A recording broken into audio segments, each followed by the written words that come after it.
As 10 pragas do Egito foram juízos da parte de Deus enviados contra os egípcios para que eles soubessem que Ele é o Senhor.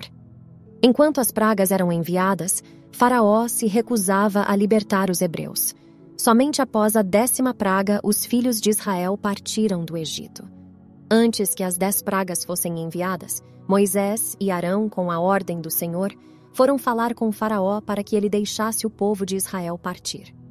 Todavia, Deus já havia lhes avisado que Faraó não os escutaria. Portanto, Deus colocaria sua mão sobre o Egito. Êxodo capítulo 7, versículo 4. Mas antes de começarmos, já te convido a se inscrever no canal e, se gostar do vídeo, deixe o seu like. Primeira praga. Sangue. Êxodo capítulo 7, versículo 20. Na primeira praga, as águas do Egito tornaram-se sangue. Aqui é importante saber que o rio Nilo não foi o único afetado por essa primeira praga.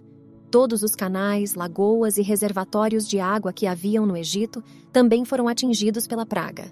Êxodo capítulo 7, versículo 17 e 19. Além de ser a fonte da vida agrícola do Egito, o rio Nilo era cultuado como um tipo de divindade. Quando Deus feriu as águas daquele rio, isso também significou um ataque ao panteão dos deuses egípcios. Os magos do Egito conseguiram imitar essa praga, e Faraó foi endurecido. Êxodo capítulo 7, versículo 22. Segunda praga. Rãs. Êxodo capítulo 8, versículo 6.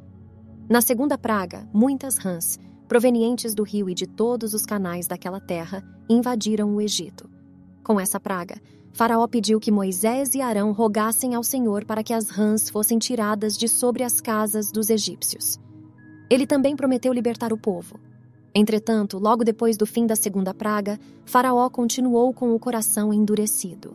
Aqui é importante saber que na cultura religiosa egípcia, as rãs representavam a deusa Heket. Combinado ao fato de que o rio estava produzindo tais rãs, isso significava que 2 elementos sagrados do paganismo egípcio estavam lhes representando desgraças. Os magos do Egito também conseguiram imitar a segunda praga. Terceira praga. Piolhos. Êxodo capítulo 8, versículo 16. Na terceira praga, o pó da terra foi transformado em uma epidemia de piolhos que infestou o Egito. Os magos egípcios tentaram imitar essa praga, porém não conseguiram. Depois eles admitiram que estava havendo ali uma verdadeira intervenção divina. Apesar disso, Faraó continuou endurecido, assim como o Senhor havia dito. Quarta praga. Moscas. Êxodo capítulo 8, versículo 20. A quarta praga consistiu em enxames de moscas que castigaram todos os egípcios, porém as moscas não atingiram os israelitas. Durante essa praga, Faraó tentou negociar um acordo com Moisés. Ele queria que o povo de Israel adorasse a Deus no próprio Egito. Moisés recusou essa proposta e lhe avisou que o povo de Israel deveria fazer uma jornada pelo deserto por mais de 3 dias, sem que ficasse nada e ninguém para trás. Inicialmente, Faraó parecia disposto a ceder. No entanto, assim que os enxames de moscas sumiram, Faraó terminou endurecido novamente. Quinta praga. Peste nos rebanhos. Êxodo capítulo 9, versículo 6. A quinta praga foi uma pestilência terrível que atingiu os rebanhos dos egípcios que estavam no campo. Essa peste matou os cavalos, jumentos, camelos, ovelhas e o gado em geral.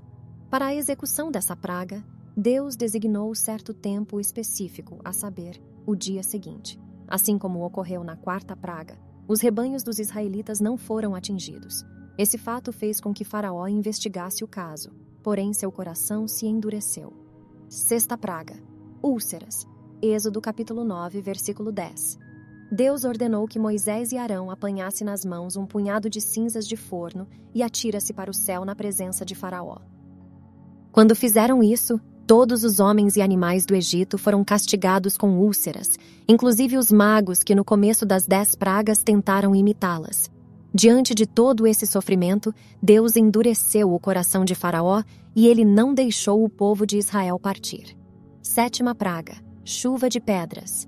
Êxodo capítulo 9, versículo 23. Na sétima praga, Deus fez cair sobre o Egito uma chuva de pedras sem precedente. Aquela chuva de pedras misturada com fogo não era algo natural, mas algo que revelava a soberania de Deus sobre toda a criação. Antes, Deus também avisou que quem quisesse sobreviver, que se recolhesse em suas casas. Alguns dos oficiais de Faraó, já tendo aprendido a temer a palavra do Senhor, recolheram seus servos e gados em lugares seguros. A chuva de pedras castigou todo o Egito, mas deixou ilesa a terra onde estavam os filhos de Israel. Com essa praga, Faraó implorou por alívio. Ele também admitiu uma possível culpa de sua parte e prometeu libertar o povo de Israel. Entretanto, quando a chuva de pedras parou, novamente ele endureceu seu coração. 8ª praga. Gafanhotos. Êxodo capítulo 10, versículo 13. A 8ª praga trouxe um número incontável de gafanhotos sobre o Egito. Tais gafanhotos devoraram tudo o que havia sobrado após a 7ª praga, de modo que não restou nenhum verde nas árvores. Antes de o Egito ser castigado por gafanhotos, Faraó tentou negociar mais um acordo com Moisés, mas a proposta foi recusada e os gafanhotos cobriram toda a terra do Egito. Faraó então mandou chamar Moisés e mais uma vez confessou ter pecado. Ele pediu que Moisés orasse ao Senhor para que os gafanhotos se retirassem, mas no final terminou endurecido. 9ª praga. Trevas. Êxodo capítulo 10, versículo 22. Na 9ª praga, Deus enviou sobre o Egito trevas espessas durante 3 dias. Não se tratava de um tipo de tempestade ou eclipse do sol, mas de trevas sobrenaturais originadas diretamente da intervenção divina. Os egípcios celebravam a luz do amanhecer como sendo um ato de vitória do Deus Sol, Ra, sobre a serpente do caos e das trevas. Quando aquelas densas trevas cobriram o Egito, isso significou uma demonstração clara da superioridade do Deus de Israel sobre o panteão egípcio. Em contrapartida, os israelitas eram os únicos que possuíam luz onde habitavam. Mais uma vez, Faraó tentou negociar com Moisés uma liberação do povo de Israel para ir ao deserto adorar ao Senhor. Mas, como das outras vezes, ele terminou endurecido. Faraó até ordenou que Moisés saísse de sua presença sob a ameaça de matá-lo, caso voltasse a vê-lo. 10ª praga. Morte dos primogênitos. Êxodo capítulo 12, versículo 29. A 10ª praga foi o ato concluinte do juízo divino sobre o Egito. Na ocasião, todos os primogênitos do Egito, dos homens AOS e animais, foram mortos quando o Senhor os feriu. Antes disso, Deus deu instruções específicas a Moisés sobre como os israelitas deveriam proceder. Essa ocasião resultou na celebração da primeira Páscoa. Os filhos de Israel colocaram nos batentes de suas portas o sangue dos cordeiros sacrificados conforme Deus havia lhes ordenado. Assim, o juízo de Deus passou por cima de suas casas sem que qualquer um de seus primogênitos fosse ferido. Como resultado da 10ª praga, Faraó e o todo o povo do Egito suplicaram que os israelitas fossem embora. Deus enviou as 10 pragas sobre o Egito para demonstrar o seu grande poder e para que seu nome fosse glorificado em toda a terra. Êxodo capítulo 9, versículo 14 e 16. Aproximadamente 500 anos antes das 10 pragas serem enviadas, Deus falou com Abraão sobre o futuro de sua descendência. O Senhor lhe avisou que sua descendência seria escravizada, porém o Senhor haveria de julgar a nação que a oprimiu. Gênesis capítulo 15, versículo 13 e 14. Portanto, as pragas do Egito também enfatizam que Deus é quem governa a história segundo o seu propósito. Deus humilhou o panteão de falsos deuses daquele povo. Dessa forma, o Senhor mostrou que Ele é o único e verdadeiro Deus. Inclusive, Ele utiliza até mesmo as supostas divindades dos homens como instrumento de seu juízo.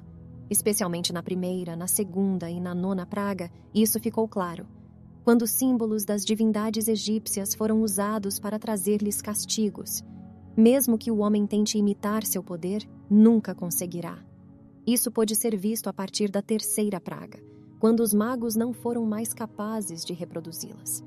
Ele tem um cuidado pessoal para com aqueles a quem ele escolhe.